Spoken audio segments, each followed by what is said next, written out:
Warning, this podcast contains spoilers.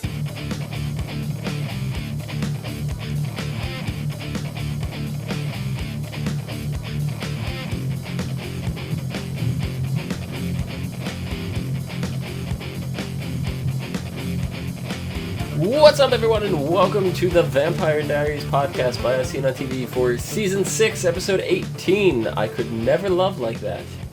I'm your host, Dom. With me, my co-host, Nikki. And my co-host, Mike. Hi. How's it going? Good. Good. Mm-hmm. So, what did you guys think of this episode? I thought it was great. It was good.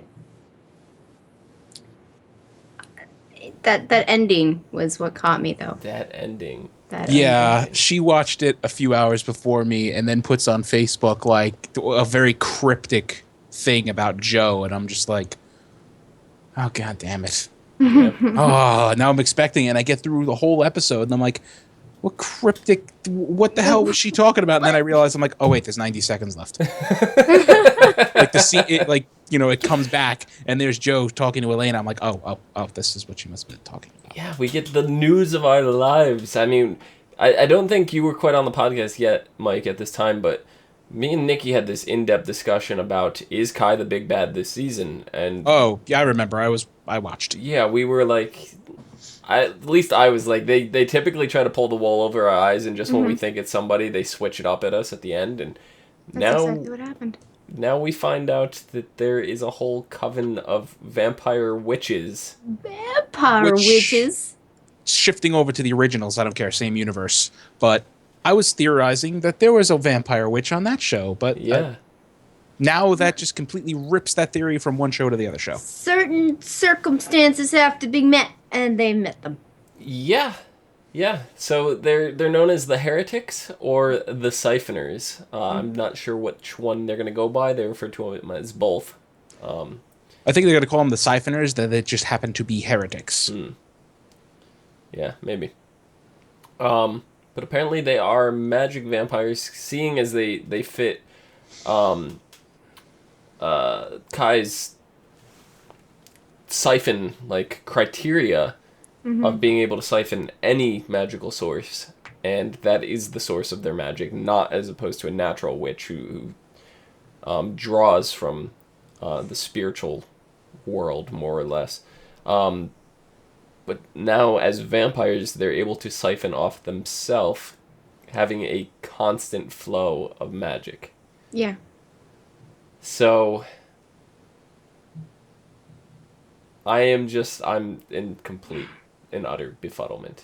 Yeah, I know. I can't comprehend that, because as Joe put it, 5 vampires. There's 6. 6 vampires. Kai with just a bloodlust imagine them vampire. as Kai. Yeah. Yeah. So I'm curious now. Do you think Kai's gonna turn into a vampire? Hey, it makes all this more sense why Kai was suddenly, left with them. I mean, we didn't see Kai this episode. We saw him last week, and we saw him stumble across them. Or not last? Was it last week? I don't even. It was weeks ago, but last episode. It was. I don't think he knows that that's what's going to happen, but I think he might end up becoming one, because they're going to make him one, knowing that, they're going to be like, oh, well, he doesn't really, he's the head of the Gemini Coven now. He's not really a siphoner anymore. He does have his bit of magic. He can still siphon. He can still siphon, yes, but he doesn't need to anymore. My big question, though, is being the head of the Gemini Coven, we know if he dies, the whole coven dies. But does that continue on as a vampire? We're not quite sure, because he still retains his magical ability to siphon, so I don't know if that qualifies as him actually dying or not. Well, you have to die in order to become a vampire. Right, so. But at the same time, he's not dead, exactly. Right. The vampires are dead, but they're not dead. It's this weird fine line. We don't know for sure. We know that vampires, lose their ability. If they were a witch and they become a vampire, they lose all their ability to do magic. Right. Traditionally. Correct. Mm-hmm. So he'll lose all of his traditional magic, but he'll still be able to siphon off himself. the ability to siphon, I mean, it's probably like the whole transition part of becoming a vampire is magic in itself. So the siphon part of the magic is probably still active because it's automatically siphoning off that transition. So it carries on. Uh-huh. Yeah, I mean, I'm so for me right now, if Kai dies to become a vampire, it's a 50-50 shot. That's how uncertain I am of whether or not the rest of the Gemini Coven is going to carry on or die. Yeah. It literally could go either way. So does that affect Jo now? Because I know she is genetically part of them, but she doesn't have any powers anymore. I think so. I'm not sure though. That is a good question. That's a very good question. I don't know. So the only one we would actually lose here is Liv, Technically, who has not been on the show in weeks. Liv and whatever. all of the other unmentioned Gemini witches. Right. Yeah. So, I mean, Liv. I enjoyed Liv. I liked having her around, but they were really building up her story with Tyler, who, if you guys are unaware, for those of you watching, the actor playing Tyler, name totally escapes me right now. Michael Trevino. Michael Trevino, is leaving the show this season. So there's not much of a reason to keep her around. No. So I think, I really started to like her in these last couple episodes. Mm-hmm. The last couple episodes she was in, anyway. So it's going to be a loss, but not really at the same time. And, this episode, I thought, we knew for a while now, well, a couple weeks, that Tyler was leaving. And as soon as that scene came up with Matt and Tyler with Caroline and Stefan, I was like, is this where they're ixnaying Tyler? Like, yeah, it's like we have all this advanced knowledge now. We have Tyler. We actually did a podcast. If you guys have not watched, you can go back and find. We did a podcast on Nina's departure from the Vampire Diaries series. And it's starting to look more and more like they're not going to kill her off here. This episode particularly, we see Elena struggling with the fact that she wants to be human. She wants to have a family. Right. And we know that Damon's got the cure. Damon's mother, Lily, knows that Damon has the cure, and they're kind of wrestling with that fact. Like, that's all playing part of it. But did you guys look at the struggle with Elena differently now, knowing that Nina's leaving the show? Differently than if you had no knowledge whatsoever and you were just watching the season? I don't know. Either way, I was kind of glad to know that she was leaving because, I haven't read the books, but I know enough to know that she's not around in a lot of them. Mm-hmm. So I was kind of hoping they would carry that over in some sense. Like, killing her off made sense. Mm-hmm. Giving her the cure and sending her off to live her own life, there's always room for her to come back then. Right.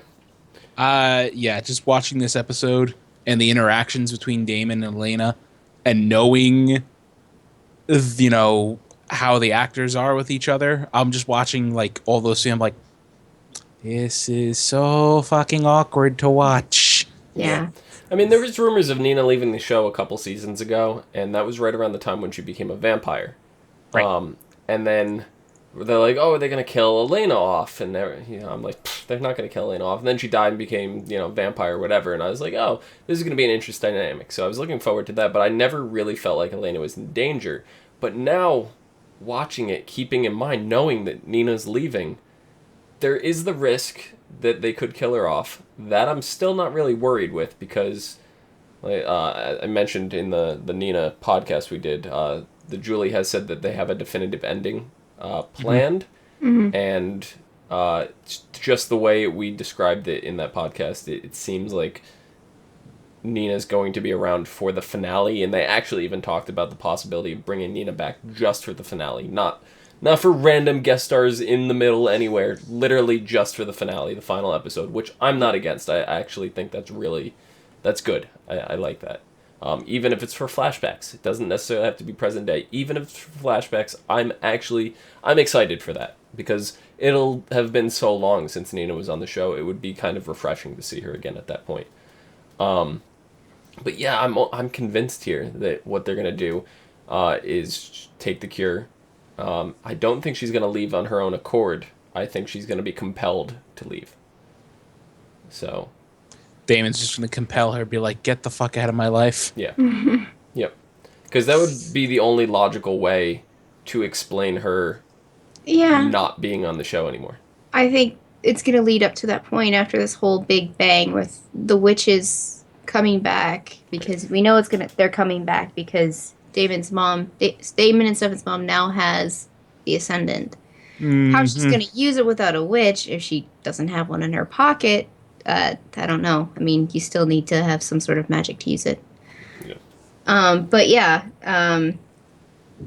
that Elena's going to make her decision after they deal with this threat, if even it gets dealt with. Mm-hmm.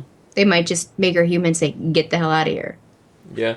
And we do have a tiny bit of advanced knowledge about the finale. It's not super spoilery and anything, so it's not too big of a deal. But we do know that there will be a flash forward in the finale. Oh, really? I believe we're going to see what Elena is up to in the future at the end of this season. So that's why I think she's going to be human, compelled, off, and then we're going to see she's living a happy life. And what would actually be really nice is if she ends up with Matt. I think would give Matt some nice closure, because he's got to get the fuck out of this town. Like, he really does. He was really ragey about vampires in general. He's like, I realize you guys are my friends, but at the same time, you're totally not, because you're always the ones that hurt me. Yep. We do know that her and Matt were together prior to season 1. Mm-hmm. And it was right around the time that Damon started interfering with her mind and memories and stuff like that, when that kind of all went out the window. Yeah. And she stopped talking to Matt, and they drifted apart, and then, they pulled back together because of all this vampire stuff. So I think without the interference from Damon and Stefan to a degree, that they may have ended up back together. So Matt is one of those characters. I really like Matt, but he hasn't served much of a purpose. This season, he's had actually a significant amount of story, more than he's ever had. But I feel like Matt needs that happy ending, too. He's been the most consistent character that we've had. So he's gone through so much shit. As he put it, I've died or near died how many times now? Yep. Yeah. Yeah, but then that leads me, like, what are we going to be left with next season? Like, who are we going to have for characters? Like, we're going to have Stefan and Damon, and if Matt goes away, if Elena's going away, Tyler's going away, who does that leave us with? Well, they did give us a lot of background story on Lorenzo. Lorenzo, yeah. They gave us, a little bit to chew on, and it does sound like Sarah Nelson is not just going to fuck off. She's coming in. So yeah, she did a good job of manipulating Enzo a couple times in this episode. So she even talked him out of erasing her memory and letting her go off, so she was able to retain everything. She promised that she was going to go away and forget it all. But we know there would be no reason to not be compelled if that was the case. So she wants those memories for a reason. So she duped them again, basically. Yep. And but as far as characters go, if Matt doesn't, Matt can go off. I don't think he's going to. We haven't really heard anything about the actor going away. We haven't heard of anything about Matt Donovan, the actual character, going off. Keep in mind, just because we see Matt in the flash forward in the future doesn't mean he has to leave yet. Right. Yeah. That could just be where he winds up in 10 years. Yeah. Mm-hmm. So so we lose Elena, we lose Tyler. You still got every other character in the show left. You're not really losing much. Yeah. For me, I'm not losing anything. Yeah, for you. A lot of people love Elena to death, and they don't want to see her go. But, I'm kind of on a 50-50, keeping her around keeps some of the dynamic between Stefan and Damon alive. Mm-hmm. But with her gone, it opens up so many other doors. It opens up possibilities, because like Enzo even said this episode, I was gonna leave you with the good brother who's now bad, and I I was gonna leave you with the bad brother who's now good because the good brother who's now bad. I don't know. He's like talking. I was able to follow at the time, but I'm not At able the to time. repeat went it. bad. Yeah, the good brother went bad. The good brother went way bad, worse than the bad brother ever was, and now the bad brother is kind of less bad, so I was going to leave you with him. Yeah. Yes, The whole something along those lines. She didn't understand at the time. He's like, I'm not repeating myself. The only He reason I didn't understand is because the subtitles were on. yeah. Closed So captioning. I mean, we have that, and it's like I really miss the old Damon dynamics, and I miss Stefan kind of being the hero with his hero hair, as Damon Oso put it. This hero hair. Yeah. I mean, to see a little bit of the Ripper was a good, like, it was refreshing to see that, you know, Stefan does have the potential to do horrible things. Mm-hmm. Oh, yeah. And, you know, even though, you know, Damon's coming to realization now that, you know, Elena wants something else for her life. She doesn't want to live eternally with him. Even though she loves him, she's not happy. Yeah. Yep. And that's yeah. Yeah. You mentioned I want to talk about Stefan because you mentioned that, and now I'm just like Yeah, I was gonna say the whole thing with Stefan and Caroline, like the opening scene was kind of cool. I like the opening bar scene and they're kind of having this little back and forth competition, trying to see who could win this bet, you know. And Caroline literally compelled the guy to have a heart attack. That was actually kind of crazy.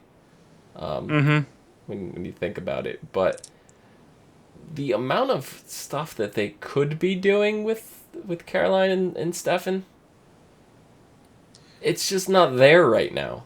right. And It's like, what are they doing? They're going and being in this like really not populated bar, these like back alley bars. They're singing karaoke. Like, yeah, I get that. That's Caroline's character. That's totally something she would do. But she shouldn't care about karaoke. Like, her emotions are off. Oh, right. And she's singing karaoke, and what Hey, are they Taylor doing? Swift, we're trying to study over here. They're populating an emergency room. I mean, because how many people did that emergency room seem to have that were victims of theirs? Yeah. A lot. Quite a few. So they're causing more trouble than Yeah, I guess they're they're causing worth it in like these little seedy dive bars. Well, I mean, they did have some of the actual campus had some injuries as well. So, I mean, they were just sticking to bars. It's just wherever they fucking went. Right. On the way to where they had to go. All I could say is thank God for Damon bringing Lily in, and you know, that was actually that scene with her and Stefan, and just the fact that Damon pretty much transcribed her entire conversation was great. She did it well. She did. Big. Yeah, she did it well, but here's my big question. Did it really flip Stefan's switch back, or is he faking?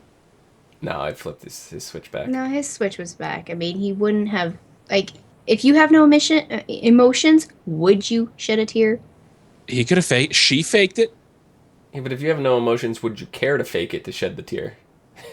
She's not, okay, she's a Ripper, but her emotions are on. Right, but here's the thing. Like, he could have, you know, if he could have faked shedding a tear, you know, he could have faked that and then just been all like, you know, I don't need a day. I'll go find Caroline, whatever. It disappeared. That's the last we heard of him. He could have faked it and he's in the wind.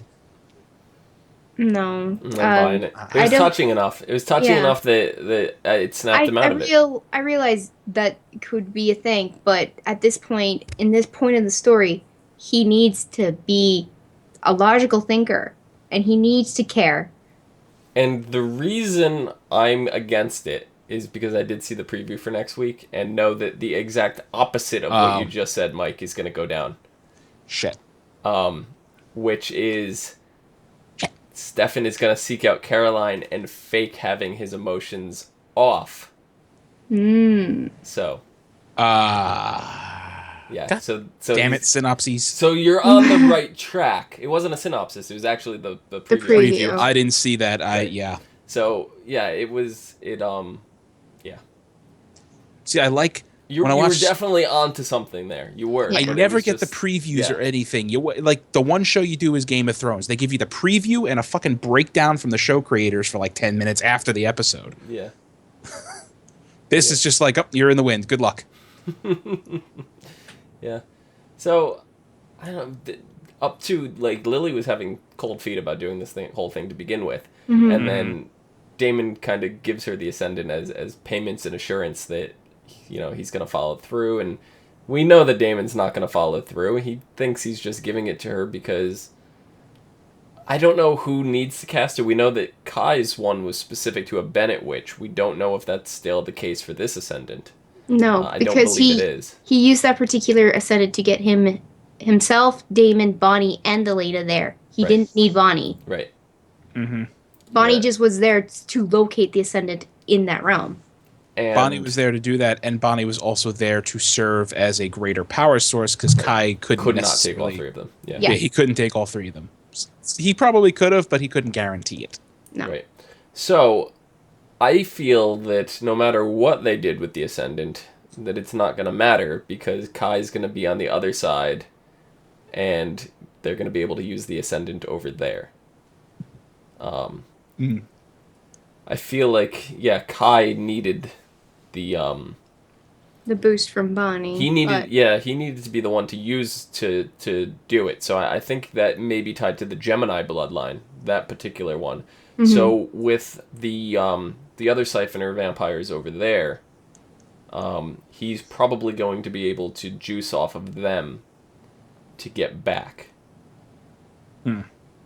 So be interesting. They may already be back. Yeah, that's may be already back. Even possible. And I like that would be the big bad because that's something entirely out of left field for me. It's okay. I'm getting flashbacks to the Travelers because they were a big group of witches. Mm-hmm. And, and they just dragged the... But, vampire witches.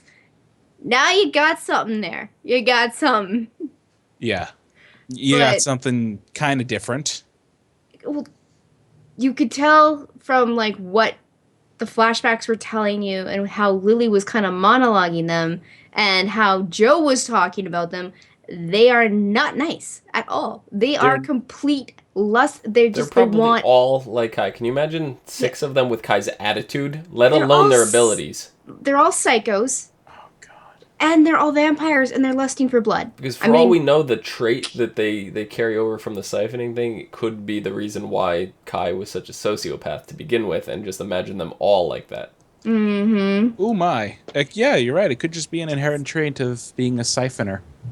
Yeah. And I can't imagine it. Because I just imagine 6 people sitting around having everybody so gripped with fear that they can't do anything. It's back to when the original vampires held Mystic Falls as their fucking kingdom at that point. Yeah. Yeah. That's the flashbacks I'm getting, except I don't know if they'll be as entertaining as Klaus. No, Kai, okay, you're saying, oh no. Well, Klaus is entertaining. I'm not talking about Kai. Kai had his, I kind of put Kai and Klaus on the same level as far as in the Vampire Diaries goes, as far as entertaining. And then we're getting 6 Kais. Or we assume. And 6 Kais that are from the 1900s, as in they're like Lily. They missed the last 100 years, and they're just getting thrown into the future. I love Lily. I know. He's like, text Elena, and she's dearest like, Elena. My dearest Elena, I hope this finds you well. Just keep it short and sweet. Short and sweet. She's like, what? She seems so disappointed. Like, instantly, it's like, I imagined a rant of people used to take time and pen letters and use fancy language and really tell you how they feel. Now it's just like, on my way over, bye. I like how she was like, I used Stefan's computer and there's so much information. And who was it? Damon's like, oh yeah, and cat videos. And she was like, yes, there is. All of that information, access to all that information, all that knowledge. He goes, and videos of cats riding robotic vacuum cleaners. Yes. And she's just like, like, I've seen that. That's a thing. That. Oh my God, the childlike wonder that must be going through her head. I really like Lily. I do. I mean, watching anyone come from an out of time period. There's a couple TV shows that we've covered, one of which was Sleepy Hollow, and pulling a character from the past into the present is entertaining no matter what. Yeah. It never stops getting old. So I I don't know. love Lily. I love her for that fact, but then we were kind of hard on her in the very beginning because we're like, oh, she's a ripper, whatever. But she clearly has some sort of emotional state. Right. So I mean, she might be a little cuckoo because she was 1903. That's a long time to be in a prison world. She seems like it's calmed her down a bit though. Like she's Yeah. had time. She's very pensive now. Like She's had time to mellow out, and if what she was saying was true, living off of 2 drops of blood a day for how many years? Being on the verge of passing out and becoming desiccated, that would mellow anybody out. Yeah. Or make them mad and So, insane beyond belief. We have 4 episodes left, and they're just dropping this on us now. Do you think this is something that's going to carry over into the next season, or do you think this is going to be a quick, oh, by the way, we're pulling the big bad, and we're going to defeat it within 4 episodes? I don't like when shows do that. I know. But Vampire Diaries has been famous for doing that. Yeah. Vampire Diaries has been famous for doing that. You're right. Like, except for Silas. I think he was the exception. Anything. Silas was the exception. Everything in me is saying they're setting this up to be like the big overarching villain of next season. But are they, or is Lily? So here's what I see. I see them dispatching all the siphoners. Okay. Right? But then I see Lily going apeshit because this is her family. And then we're going to have to deal with the struggle of Lily. Don't look at me like that. No, there's thunder outside, so I was like, yeah, whoa. Honey, that's like the 4th rumble of she can't hear shit with those headphones in. That's right. No, but like Lily, this is her family. She considers them more family than Stefan and Damon at this point. And you're right. If they kill them all off, they're going to have to kill Lily too. And if she flees and goes on a ripper rampage again, shuts her emotions off, that's all it's going to take is her emotions to get shut off. She loses her entire family, that's reason to turn her emotions off and to run. Jesus. So I feel like Lily is going to be the minor bad of next season, not the big bad, because Kai is the minor bad of this season. We thought he was the big bad, but we kind of knew something was up with him too. So yeah, I don't know. I mean, I think the Siphoners, that group, is probably gonna get taken care of. That's gonna, and then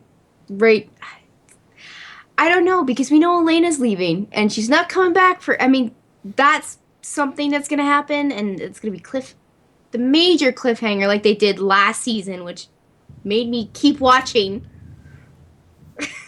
Yeah, I don't know how they're gonna do it though. Like, is the final scene gonna be the flash forward, or like is that gonna be like the final scene until there's that like really final scene that there's the big twist that like, are we gonna see somebody in like Elena's future that shouldn't be there, and then we have to deal with that? Like, are we gonna see like Elena wandering off, and then we see like Lily looming over her, knowing that Lily's gonna be alive this whole time for the next X amount of years?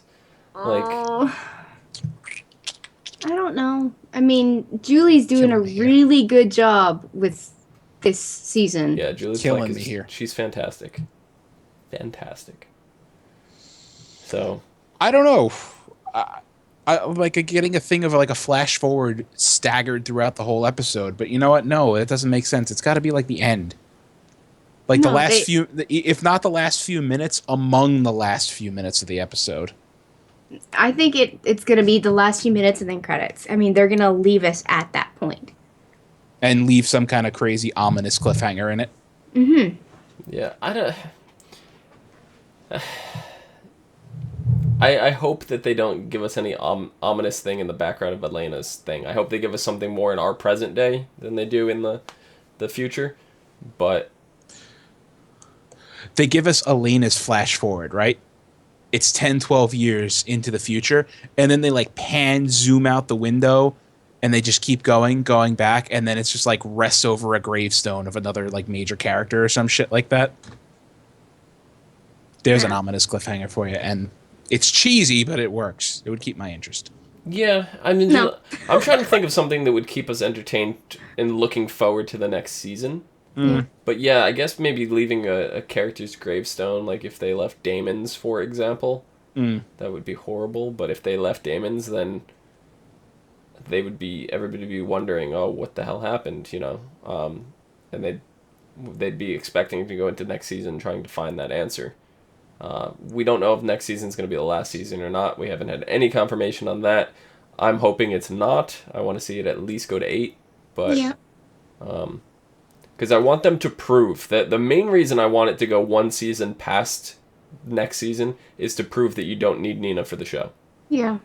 So. Oh, yeah. Because if they just throw the towel in, being like, okay, well, she's gone, and they still managed to weasel her in for the finale, you did not get through a season without Nina. So I want an entire season without her before they even think about ending it. And you know what? I think they could easily pull it off without her. I do too. She is not the central, and ever since Caroline made that comment, like, God, Elena, you make everything about you, I've just been noticing. And like this episode, she's talking to Joe earlier in the episode in the hospital, and she goes, I just think, like, I'm capable of all of that. Just one flip of his arm, like, stop making it about you, you stupid bitch! Yeah. Because she was doing it, and Joe just didn't. That. Joe didn't care. Joe was just like, you know what? You Joe is pregnant, and that. she's happy, and she was on no sleep. She had been working her ass off. Whatever Elena said was just going over her head, through her ears, through whatever. She didn't give a fuck what Elena was saying because she's in her own little freaking world. No, she was being selfish. She was being assuring, not self-assuring. She was assuring Elena, like, no, but you're never going to let that happen. And I'm like, wow, way to just fall into the trap. That was a generic answer because she didn't give a fuck. She fell into the trap. She didn't give a crap. She fell into the trap. The trap that is Elena making every situation about her. I feel like you two just fell into a trap. Next week, the episode is called Because. It's the whole name, Because. Is that a song from the 90s? Probably. Actually, I forgot to mention this week's episode, I Could Never Love Like That, is not a song from the 90s. In fact, it was a song from 1902. So, It makes sense. But, There's still, I mean, is apparently it a song? Because is a song by the Beatles. Yes. So it still seems like we're in the whole past motif. Nope. Wait, there's a song from 1902 named Because. There we go. Okay. So, the big question, to tell or not to tell her. Wrestling with whether or not to tell Elena about the cure, Damon brings up their future together and what life would be like if they weren't vampires. Oh my. Meanwhile, it's all hands on deck when attempts to stop a humanity-free Caroline doesn't go as planned. Elsewhere, when Bonnie discovers that Damon has betrayed her trust, she takes matters into her own hands, setting off a chain of events that leaves Damon dealing with the fallout. Finally, after being forced to face his traumatic past, Enzo sets out for answers and is surprised when he learns the truth about the day he was turned into a vampire. My favorite part. Here we go. Best part of the synopsis. Stefan, Matt, and Alaric also appear. The fuck does that even tell you? It means they're in the episode. More useless than a Game of Thrones synopsis. Watch our other podcast. I rant about how useless their synopses are. Okay, Stefan's there because, you know, his mom's around and Damon and he's just there because he has to deal with Caroline. Matt is there because he's still in the fucking hospital bed and he's whining like a little bitch. Alaric is there to rub Joe's belly because he's happy he's gonna be a daddy. There's not really much belly there to rub yet. You don't understand. She's still pretty flat-stomached. You don't understand. Doesn't matter. As soon as someone finds out you have a baby, your belly is being rubbed, whether there is no belly there or not. It happens. Oh, you're having a baby. All the belly pets.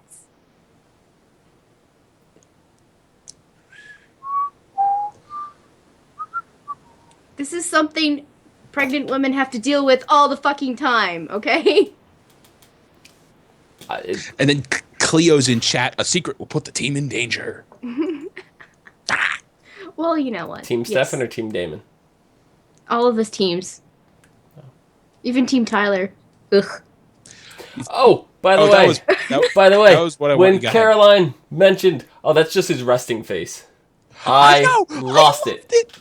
I loved it. I was like, lost it. I was so happy. He's a wolf. That's just his resting face. His resting poop face. His poop face. And I was going to mention that earlier in the episode. We're not losing much when we lose Elena and Tyler. We're losing the character that infuriates me more than any other, and Poop Face. Yeah. I can't even do it. I can't even do a good resting Poop Face. I mean, at least we get to see what officers in training look like. You know, they didn't do it very well, but...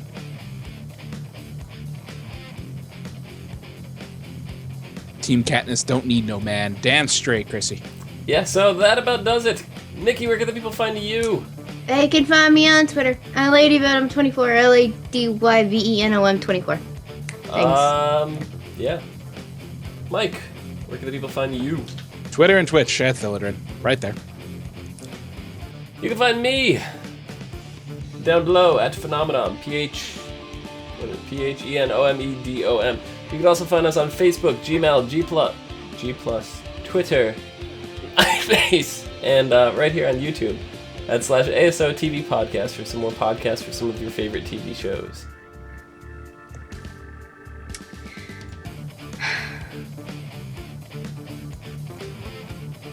Until next week. See you guys later. Now you can't be seen. No, none of us can be seen. We're all invisible. Nope, I just made you a liar.